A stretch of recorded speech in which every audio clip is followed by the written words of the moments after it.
Hello and welcome to another edition of Candid Cast, where we have someone very interesting, not in studio, but in their own studio in Langebaan today. And it's a long introduction, so listen properly.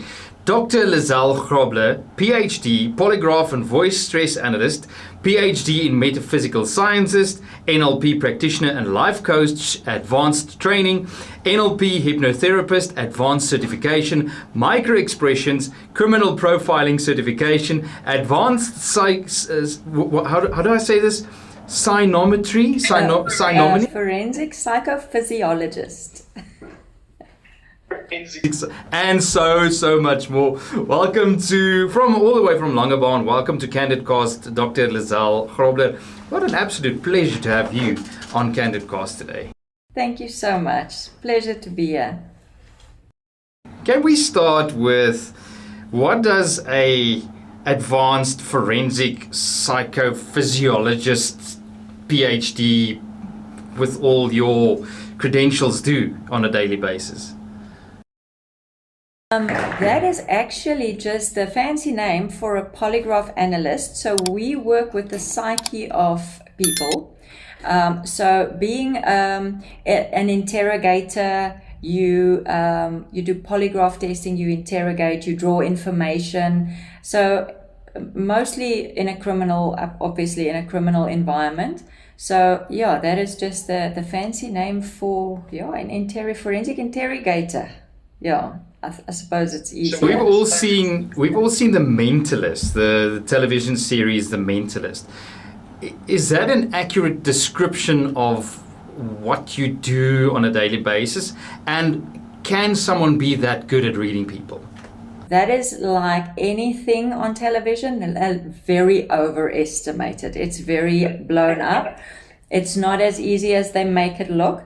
And a lot of it is actually fiction. A lot of it is not really that easy. But yeah, that is not the psychophysiology. That is more your NLP. So the mentalist is neuro-linguistic programming. So that is the manipulation of your subconscious mind through linguistics. So that is what the mentalist is. So it is mind manipulation, a lot of it.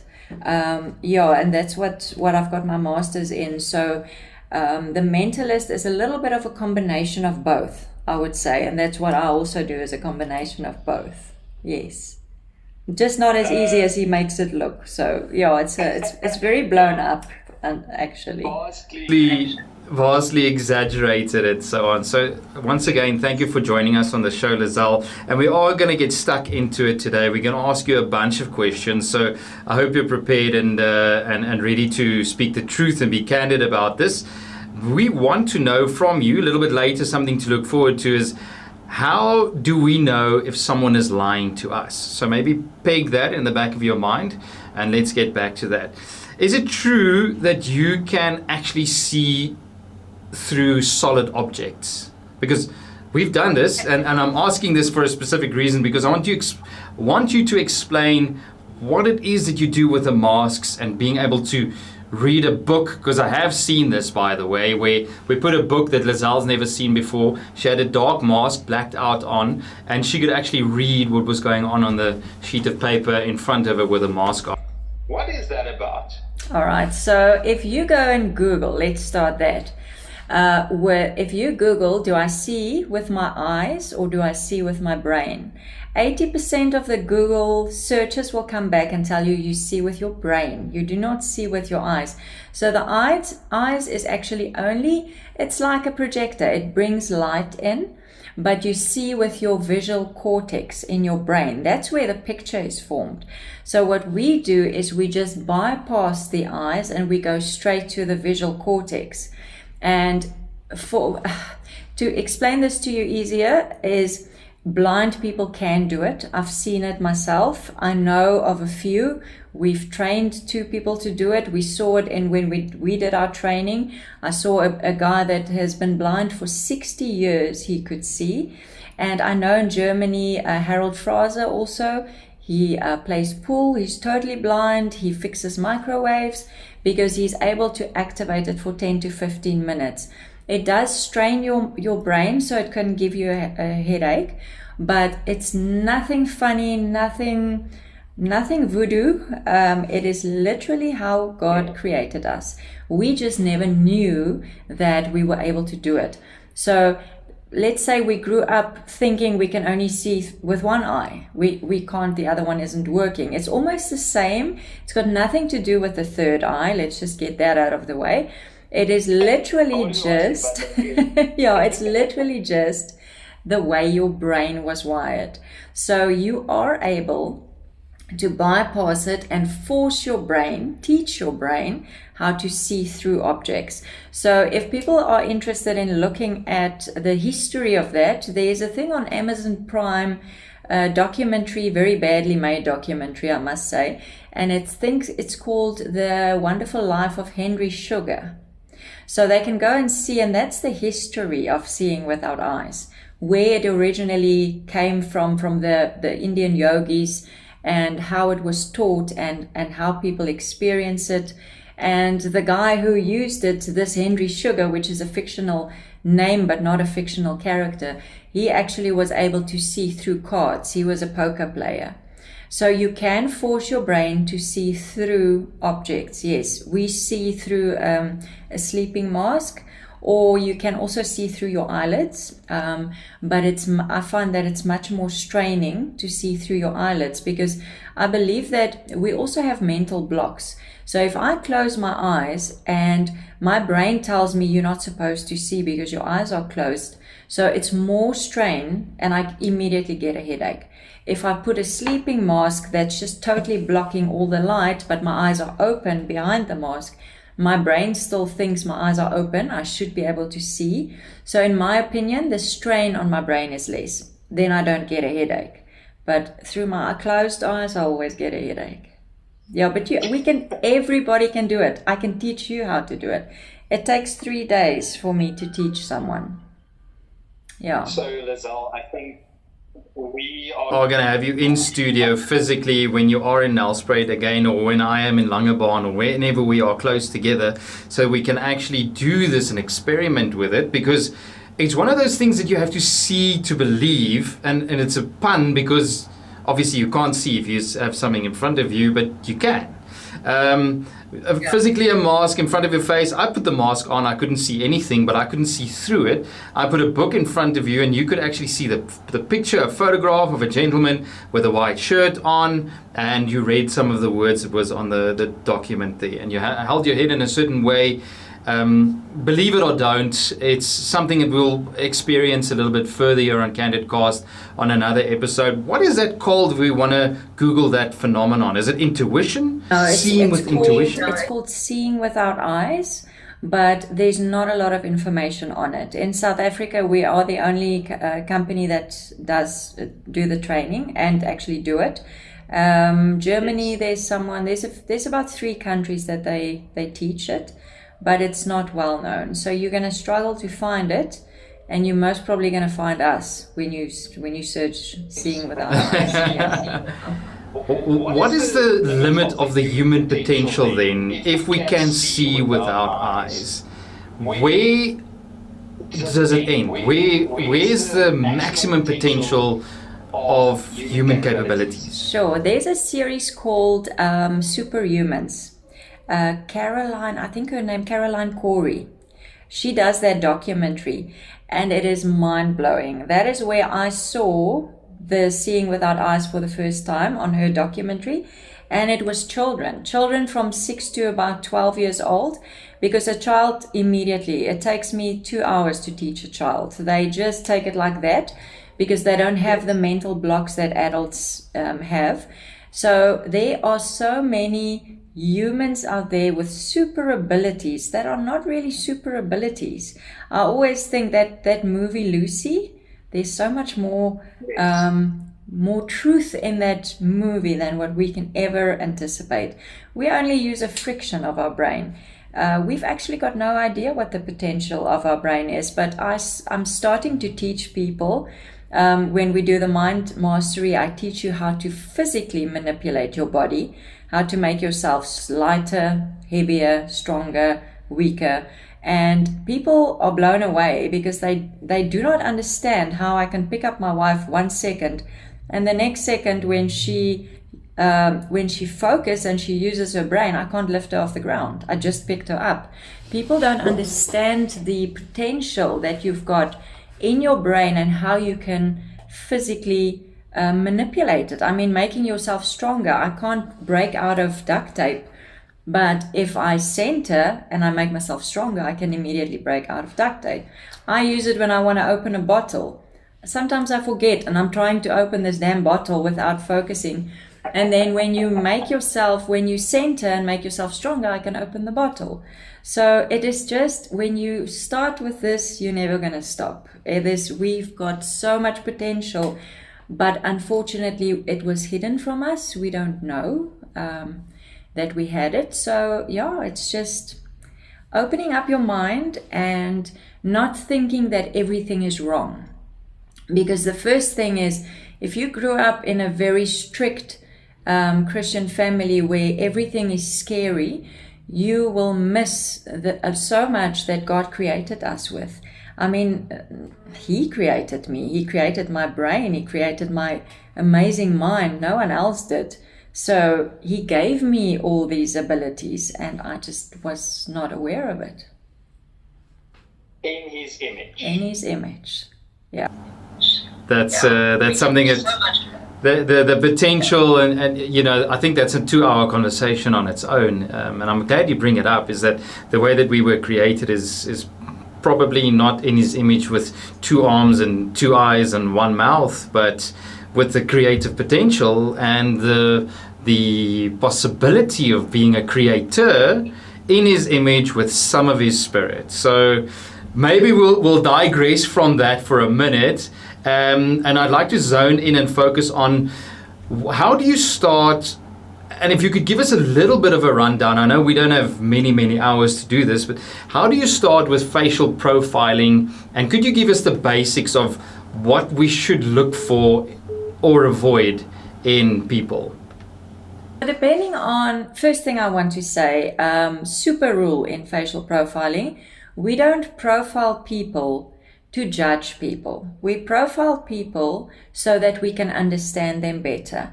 Do not think that you're going to profile someone because I want to judge you and show you that you don't understand what I'm saying. It's all about understanding each other better.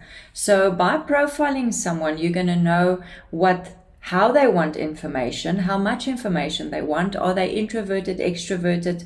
Are they, let's say for instance, you're an HR manager and you're looking for a sales rep. You need to appoint a sales rep.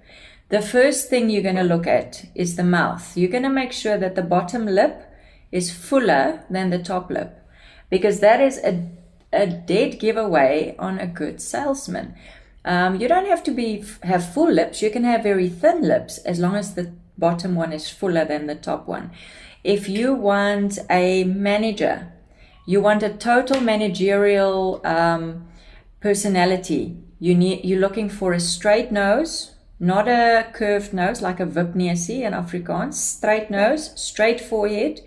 If you want something very creative, you want an artist or something like that, you are going to look for curved forehead, curved nose, wipnesie. Okay, so there are so much. If I want to know, I'm a salesman and I want to know, I'm selling you something, can I push for the sale or should I not?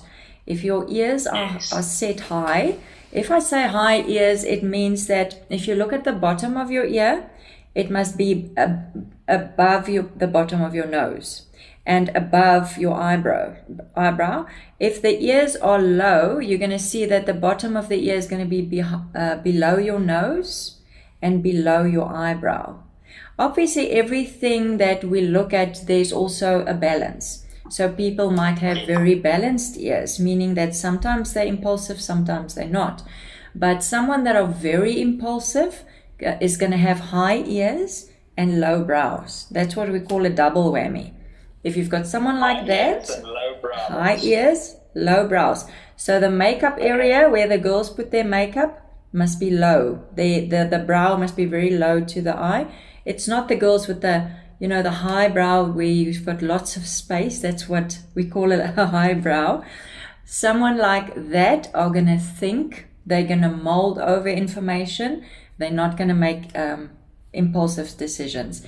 So if you try and push that person, if the ears are low and the brows are high, you're going to lose him. You're going to irritate him. Yeah, so there's just a little bit of a few tips. Yeah, so but there's so much more. I mean, we do wrinkles on the face. We do the whole profile.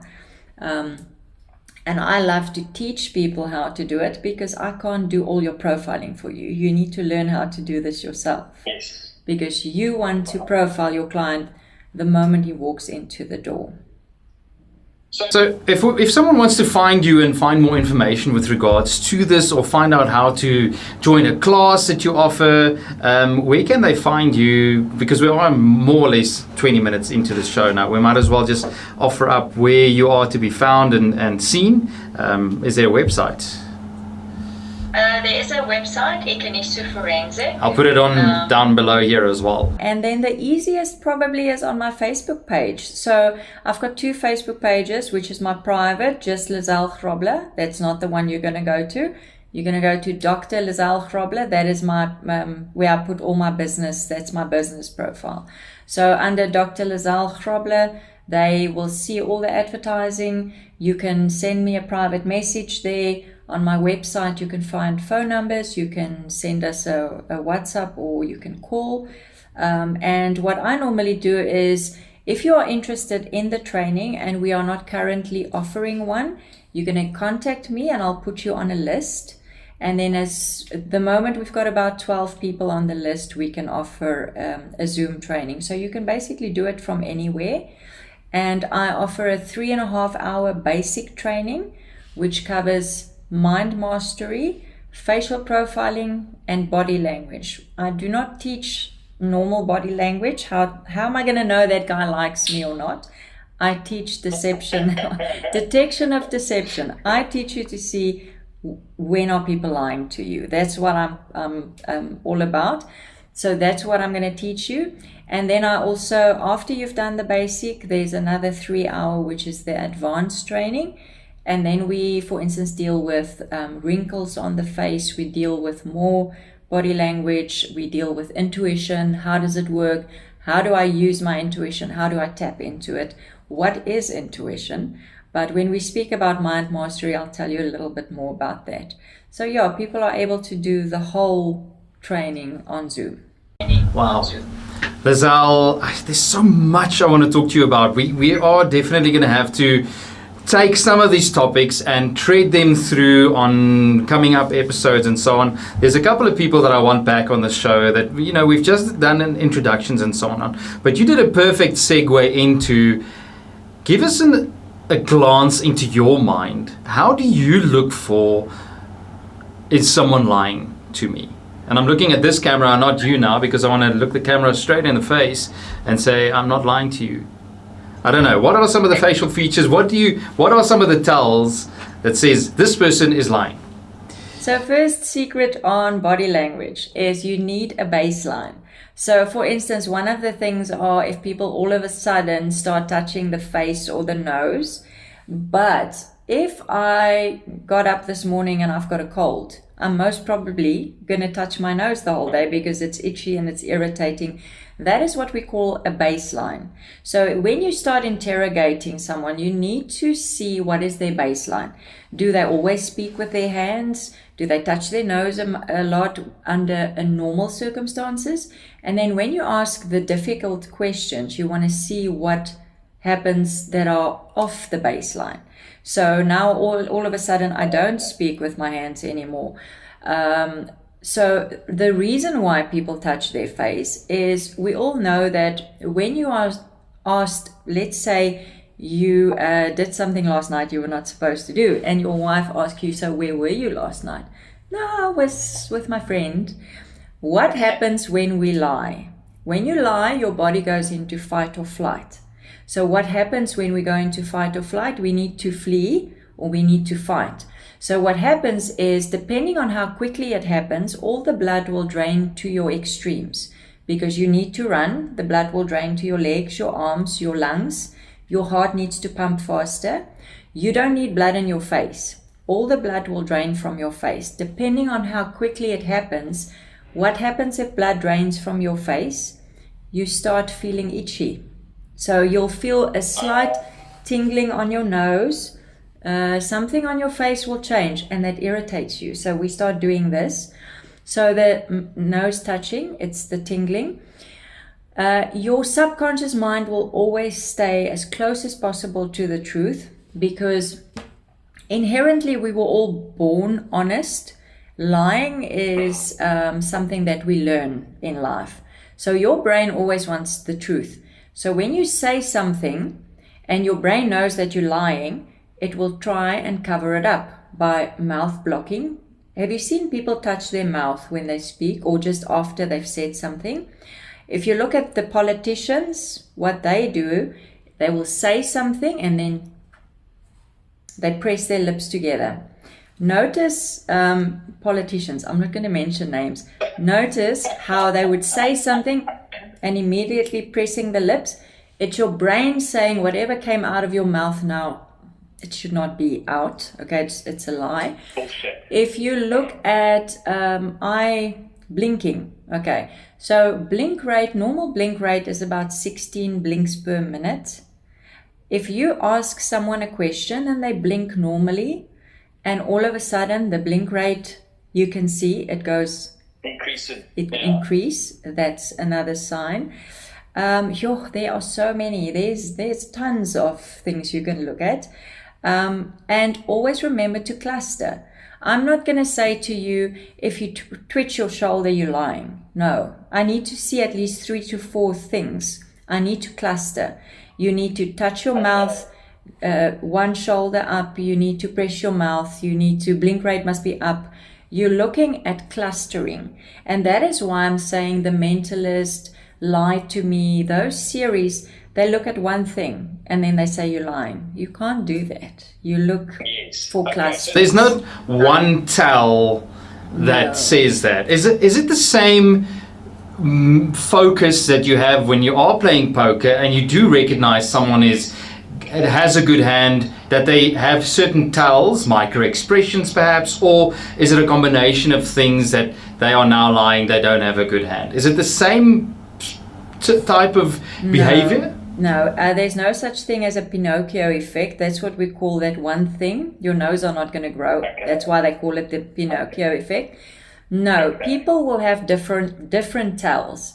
So when you start playing poker with someone, you're going to have to learn what their tells are, telltales. But if you know what to look for, you might find them faster.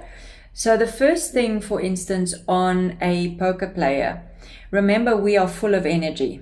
Everything is energy. So if I sit at a table and I've got a good hand and I'm trying to keep, and you can, even when you interrogate someone, you see this. People try to do the poker face. So they focus on from here to here. They focus. Keep it straight. Look me in the eye. Don't do anything. But if I'm stressed or I'm excited because I've got a magnificent hand and I cannot wait to put it down, what happens to that energy? It needs to go somewhere because there's a lot of energy. There's a lot of excitement. Yes. What would you say? Where's it going to go? Just take a guess. Feet. Doing what I'm doing now. Yeah.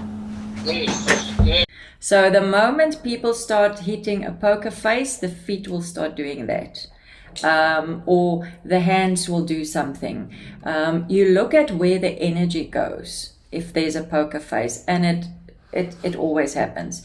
But certain people have certain tails. So in poker players, you're going to have to start, you need to focus on a person. You need to play with him. You need to see his baseline. You need to see what is it. And that's something that comes with experience, unfortunately, and training, lots of training. Yeah. So we are touching on so many different subjects here, and on every show, on every episode, we have something called the moment of truth, where we ask all of our guests a difficult question that they may or may not want to answer. Are you willing to answer truthfully no matter what I ask? Yes. And we wouldn't know if you were lying anyway. But so the moment of truth, Dr. Lizelle Grobler. Is there, since you are an expert in this field, is there a way to beat a polygraph test? Of course there is. You can come to me for training. No, so yes, you can counter a polygraph, but unfortunately the huge mistake people make is to go to Google, and Google is lying to you. So whatever Google is telling you, it's not the truth. We've looked, we checked. They're talking absolute nonsense. If I have to counter a polygraph by going to Google, I'm going to get it wrong, and that analyst he's going to laugh at you. They are all trained in countermeasures, so they will pick it up, but there is a big but. There are certain things that we cannot. If you know how the mind works, for instance, mind power overwhelms your body. It's totally in control. So a polygraph is counterable, but a voice stress is not. Okay. Why do you guys do both systems? No, I don't want both systems. I want one. Okay, fantastic. There's a reason why I do both. Because for me to counter a polygraph, if you ask a polygraph analyst, because he knows the ins and outs, he's going to be able to counter a polygraph. And some people are trained to do it. So how do I know, and even if you've got countermeasures, trust me, if you're good enough, you're gonna beat it. But voice stress is not counterable, because how do you keep your voice vibration above 8 hertz? They've tried to counter it. It's not possible. So what happens with us is when I run 2 systems simultaneously, you will always pass both or you will fail both unless there's countermeasures. If there's countermeasures, if you are trying to counter in whatever way, you will always pass the polygraph, but you will fail the voice. I've never had it the other way around. I've never ever in 12 years had someone pass the voice stress and fail the polygraph, because the voice stress are the stronger system in that sense. It's not as manipulating as a polygraph. So I like the combination of the two. But I've got tons of people who you pass polygraph, you fail voice, and then you fail. If you fail one of my, because there's deception involved. Yes. So they try to counter. I don't have to work that hard because I don't have to check for countermeasures. I don't have to send you out, spit out your chappy, take the thing out of your shoe, whatever they try to do. It takes a lot of time for a polygraph analyst to go through and check everything you can do. Whereas if you've got voice stress as your back, you don't need to do that. The system will do it for you. It's not counterable. So for me, that is the secret weapon. And remember, if I, for instance, go to the Sangoma, remember we live in Africa. If I go to the Sangoma and I say to him, I want something for a polygraph test. You get that. It's a white substance that you drink. Does the substance work? No, it doesn't. Do I believe Yes. that it does? Yes, I do. When I believe it works, me knowing how the mind works and how powerful it is, it will work because I believe it will work. It's all about the belief. But then they get to us and they did something for the polygraph, but voice stress is not the same thing. There's nothing you can do to counter a voice. I've seen so many systems where they went to the Sangoma, they passed the polygraph, they failed the voice, they failed the test. And then they don't understand why it didn't work. So the voice stress test is also basically a lie detection system. Yes.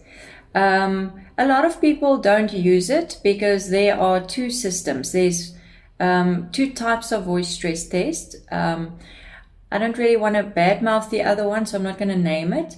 But you have to make sure that it's the same one that used the same protocols as the polygraph. So if you use the correct voice stress, it's a very strong system. The other one, it's total nonsense. I'm not going to lie to you. So there's a very bad conception because there are people in South Africa that use the weaker system, and then they say voice stress is bad. No, you get two types of voice stress. This one must run on the polygraph protocol. So I can run them literally both from my polygraph machine on my polygraph protocol, and that one I analyze that one. So that is the stronger one, but you do unfortunately get two systems. And the other thing is why polygraphs sometimes don't work. It is human error.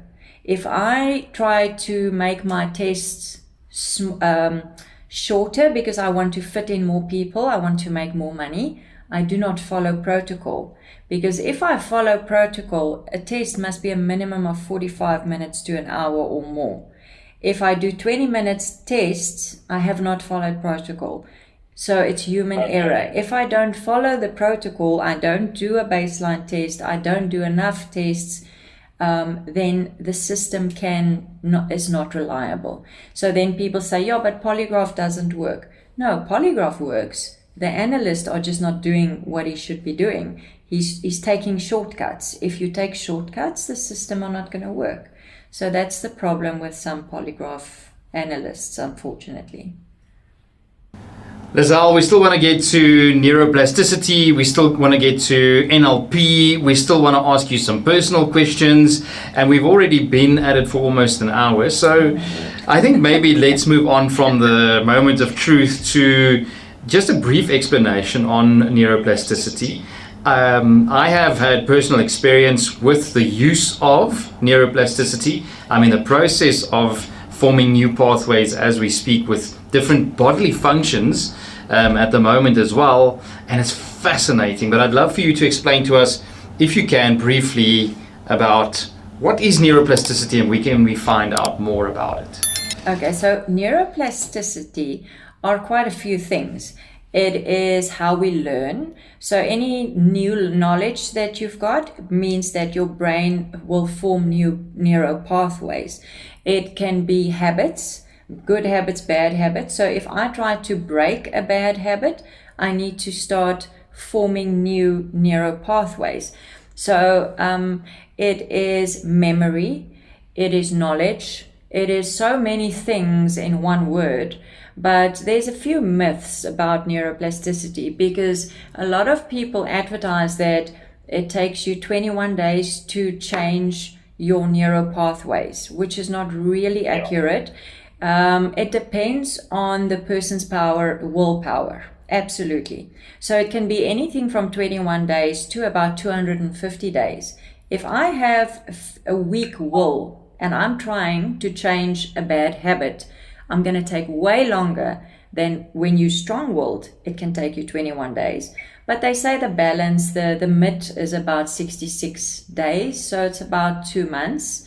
But then you must really keep on, because changing a bad habit, it's all about decisions. It's the decisions that you make every day that change a bad habit.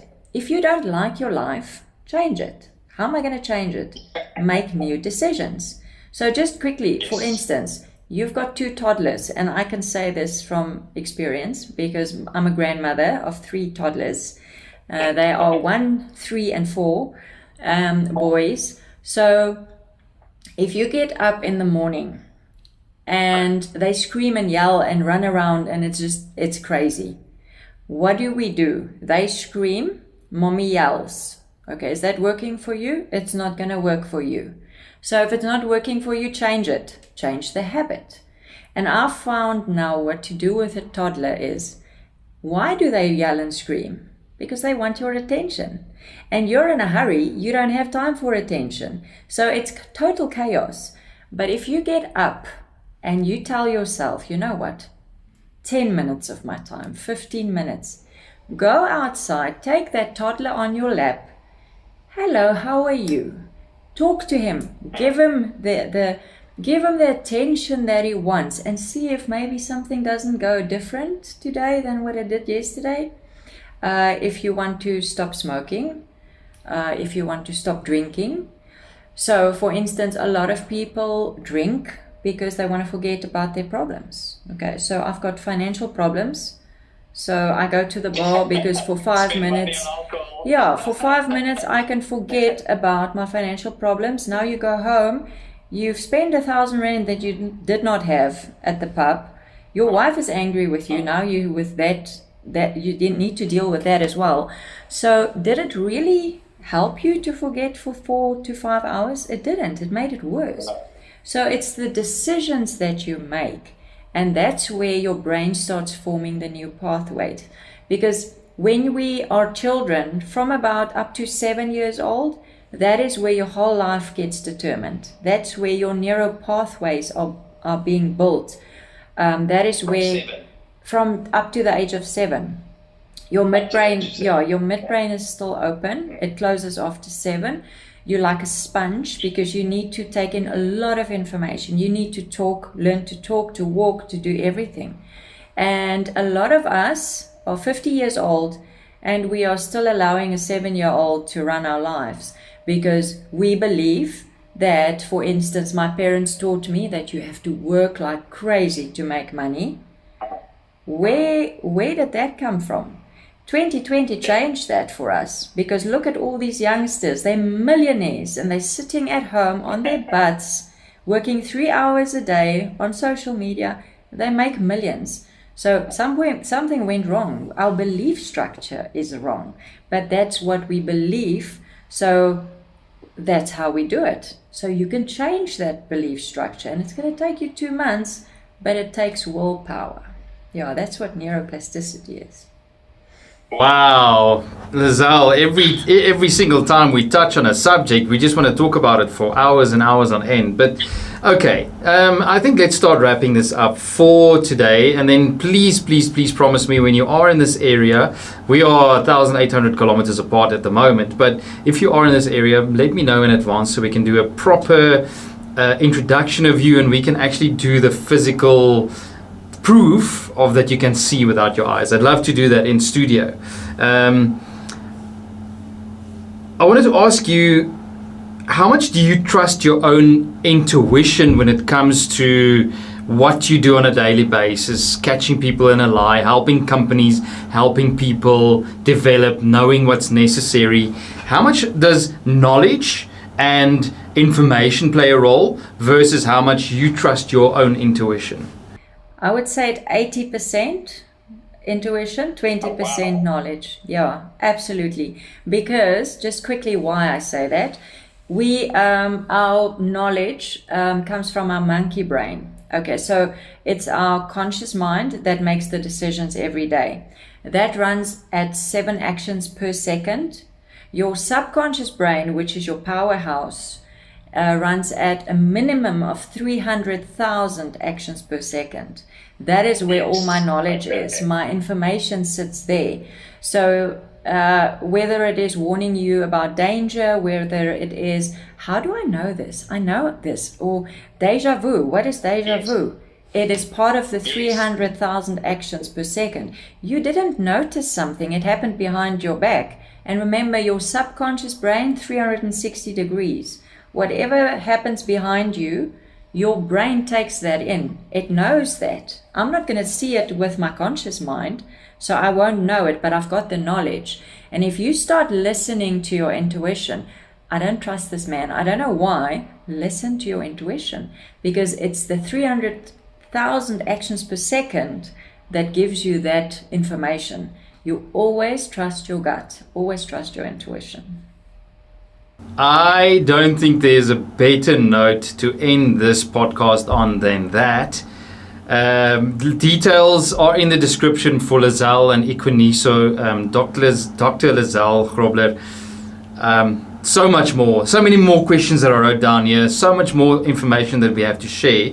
But I think for today, that would be a good place to end off. So I want to thank you so much, so much for sharing information. Are there any dates, upcoming dates in the near future where there are still spots available for classes, opportunities for people to join you in something that you are doing so that they can join you and you can have more people empowered? At the moment not, but I think I am going to put one in place for somewhere in June. So I will start advertising for about, I would say 3 weeks from now. I will have a basic class in place, and then the advanced obviously will follow after that one. But if there's anyone that are interested, just send me a message, send me a WhatsApp, call me, ask me for information, send me an email, or on my Facebook page. And I will get in contact with you and put you on a waiting list, and then we will look at dates that suits everybody. But I will definitely do one in June sometime. I wish we had more time. Polygraph and voice stress analyst, PhD in metaphysical scientist, NLP practitioner, NLP hypnotherapist, microexpressions, criminal profiling certification, advanced sigonometry training, if I'm saying that correctly, detection of deception and forensic recruitment training, mentalist, winner of SA South African Council of Businesswomen 2016 of the Year Award, and the Bring Change Africa Lowveld to competition 2016 competition winner as well. So much more, and also a good friend of mine, Dr. Lizelle Grobler. Thank you so much for joining Candid Cast today. We're definitely going to have you on again. Thank you so much, Neels. Always a pleasure. I'll speak to you Soon. In the next episode of Candid Cast, we're speaking to a gentleman in Mozambique who believes that he has pictures of aliens. So, thank you for watching Candid Cast, and I'll see you in the next episode.